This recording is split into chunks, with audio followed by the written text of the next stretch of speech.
Some people say animals never forget pain, but what if the one who was hurt chose to forgive anyway? In the quiet countryside of Montana, famous for its open fields and endless skies, a former alcoholic named Michael Reyes was trying to rebuild the life he once destroyed. He wasn't always like this. Before the addiction, before the anger, he was a loving father, a husband, a hard-working man. But one bottle became two. Two became every night, and before he knew it, he had lost his marriage, his job, and the trust of the people he loved most. Worst of all, he lost himself. After a near-fatal accident one icy evening, Michael finally checked himself into rehab. The months were slow and painful, but he survived, and when he came out, he had only one goal. I want to be someone better than who I was yesterday. With no home to return to and no family ready to accept him, he took the only job he could get. A ranch hand in Big Timber Ranch, a sprawling farm known for raising prize horses. The owner, Mr. Collins, was a strict man, not cruel, just cautious. He had seen enough broken men in his life to know that trust is earned slowly. On Michael's third day, Mr. Collins brought him to a fenced pasture. Inside stood a magnificent chestnut mare strong, beautiful, but distant. "This is Willow," said Mr. Collins. "She doesn't trust people. Got hurt real bad by her previous owner. She only lets one person feed her, and even that's rare." Michael stepped closer, but Willow flinched, her ears pinned back. He stopped immediately. "I won't hurt you," he whispered. But Willow didn't believe him, not yet. Every morning, Michael sat a few meters away from her. No rope, no halter, no commands. Just his presence, whose patines. He cleaned her stole, left fresh hay, and refilled her water. Never forcing, never rushing, never raising his voice. It became his routine, a quiet promise between two broken souls. "I want to give up on you." Willow kept her distance.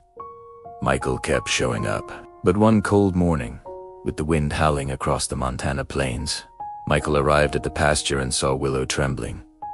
It wasn't from fear, it was from pain. She had stepped on a sharp piece of metal buried under the snow. Her leg was bleeding, and for the first time, Willow let out a soft, desperate cry. Michael slowly approached. Willow's eyes widened with fear, confusion, instinct. "Easy, easy, girl," he whispered, his own voice shaking. He knelt beside her. Hands trembling, he cleaned the wound with snow and tore his own shirt to wrap her leg. Willow didn't kick. She didn't pull away. She just stood there, breathing heavily, trusting him. When the veterinarian arrived, he said one sentence that made Michael's heart ache. If you didn't help her right away, she could have died from infection. That night, Michael sat outside Willow's stall, not wanting to leave. She watched him from inside, quiet and calmer than ever before. Then one morning, as the sun painted the ranch gold, Michael stepped into the field carrying a bucket of feed. Willow lifted her head, and she walked toward him. Slowly, gently, deliberately. Michael froze, tears welling in his eyes. When Willow reached him, she rested her head on his chest, soft, warm, trusting. For the first time in years, Michael felt something he thought he'd lost forever.